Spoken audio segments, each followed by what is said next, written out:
Hey, what's going on, guys? Welcome back to RealLifeOORA. Now, I apologize about this not being recorded on the Xbox like the title and like the whole idea behind it is. However, I just want to get better recording equipment for my Xbox. So basically, I'm going to be showing you guys how to make a tic-tac-toe out of redstone, tic-tac-toe board game thing out of redstone for multiplayer. And I started doing this series on Xbox, but then I sort of steered away from it because I was still a little confused on how to exactly make it. But now I've designed it better and it's a lot better, so I'm going to be showing you guys every step on how to produce this game. Now, like I said, I'm sorry that I'm making this on PC, but you guys can follow exactly the same thing on Xbox. I'm basically using everything that the Xbox has, so I won't be using special things that the Xbox does not have, including like glitches that allow the redstone to work. So the first thing today, we're going to be focusing on the actual segment displayer.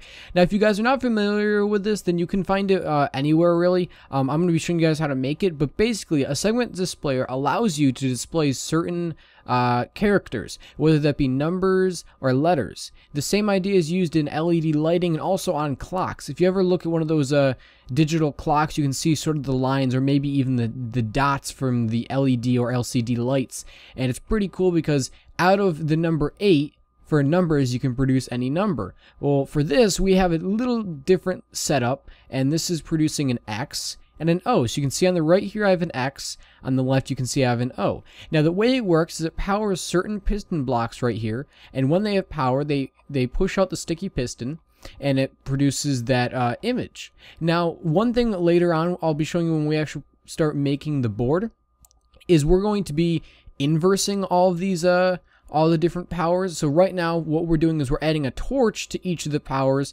to each of the pistons, and it pushes out the block. Well, what we're going to have happen on the board later on is everything is going to be flush, and to make it so it really stands out from the board, we're going to have it so it inverses, and actually all the blocks are normally pushed out. It's going to pull in the ones that you want. You guys will see that later down the road, so don't worry. It's a lot easier than it sounds. So anyways, we're going to start off by going ahead and making this. Okay, guys, so for making this, it's going to actually be a 6x6 thing. However, later on in the board, it's actually going to be like 8x7, I believe. That way we have enough room for redstone around it. But right now, just worry about 6x6. So we're going to take any material we want. We're going to be using white wool or iron blocks if you're on Xbox. We're going to do 6. So 1, 2, 3, 4, 5, 6. Okay? And then 6 up. So that's already 1, 2, 3, 4, 5, and 6. Now go ahead and just bring the corners out so they connect. Just like that. Now for the X, you just want to place blocks in the corners and then build that up so you can destroy, and then have basically 4 blocks in the center. Now to go ahead, and this is the better thing to do, is to create sort of a frame, and then you can place all your sticky pistons on each and every one of these blocks facing outward. Just like this. Make sure you get every single block, don't miss any, because that'll be a pain later having to go back and do that. Okay, so now, like I said, right now I'm just showing you the simple way. Later on, when we want it to extend it, we're actually going to need to place the blocks, I believe, right there, so it can actually pull them back. However, like I said, for right now, just place the blocks right up against here, right up against the sticky blocks, sticky pistons, that is, sorry. And again, make sure you fill all those in, and we'll leave the empty spaces away for now because it'll be a lot easier for you to see what's actually going on. Now that you have all that filled in, you just need to go behind here and just break all this. Get rid of all of it. Okay, so from here, what we want to do is we want to take redstone repeaters, redstone, and a redstone torch, and you want to go 1, 2, 3, and then 4 will be the redstone torch. You can see this pushes this one out. 1, 2, 3, 4. Okay. And basically the same thing on the top. 1, 2, 3, 4. And 1, 2, 3, 4. Really, we don't need the 4, so, you know, let's go ahead and just break that down. So you can really extend it however you want, but we're going to make it a little bit more compact. So it's 2 and 2. Up here, we want to go ahead and place 2, 2, 2. Okay, just like that. You want to place the redstone repeaters like that. Bring the redstone signal across just like this. And then in the center, right there, well, not really the center, but one of the centerpieces, you want to place another torch because the torch can be just like that, okay? So we'll go ahead and we'll just place that there for now.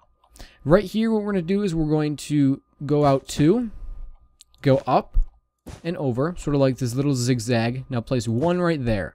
So you should get the sort of little weird shape. It should look like sort of like you know what, but we're going to place 1 block out, okay? On this inside block here, we're going to place a redstone repeater, followed by redstone on top, and then place a torch right there.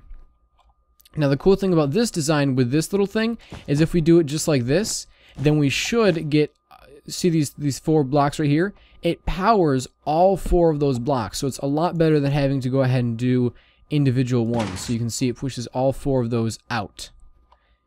Now for underneath here, it's basically the same idea. You want to place the 4 just like that.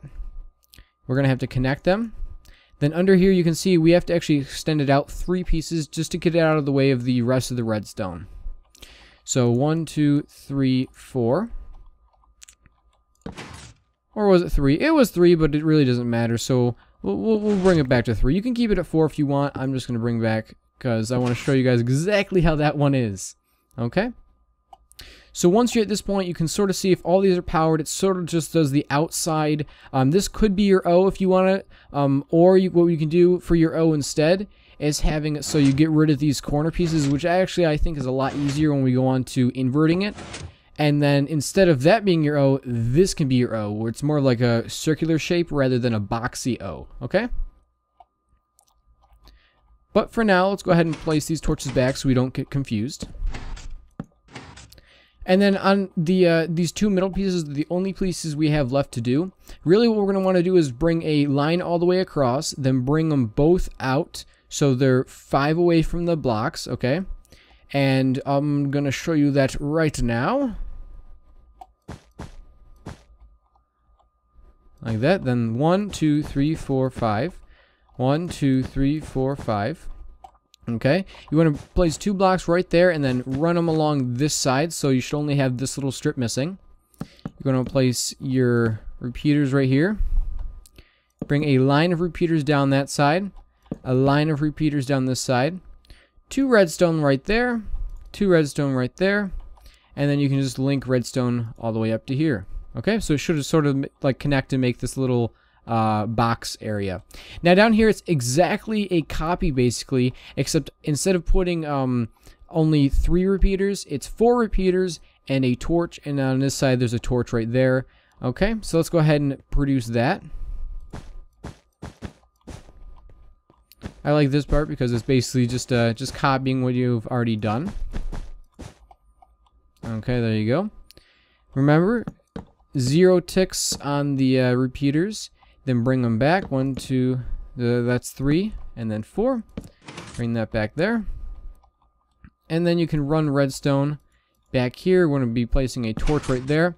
Then over here, you really don't have to have all these repeaters, but we're going to place some repeaters just so we have no chance of interference with the redstone. If we look back over here at our design, we should have all the blocks actually pushed out that we initially had for the pistons.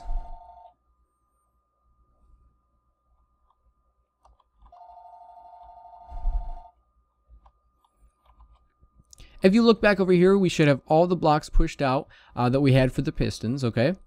So now, if we were to get rid of certain blocks, like this torch, this torch, and I believe this torch, we should have the X. Okay, so there's the X produced right there, and like I said, if we go ahead and place back all those torches that we had before, and we get rid of the torches that were previously placed, or previously there,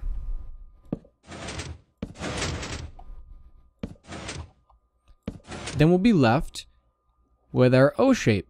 Now quickly, I just want to point out, if you do it this way, it's actually really nice because with these 2 pistons right here, what you can see is with the redstone torches not only power this bottom section that's right here, but it also powers the redstone above it. That's why we want to make sure that we have redstone right there and not a redstone repeater. Because if you put a redstone repeater right there, it's not going to be powered, and therefore you'll need to place torches here as well, and that'll just get messed up because you have a torch underneath. So the best thing to do is go ahead and just place redstone there.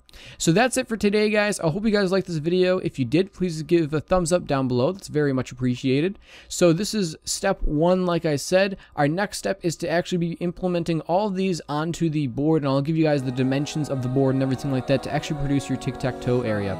So thank you again for watching, and see you guys later. Bye!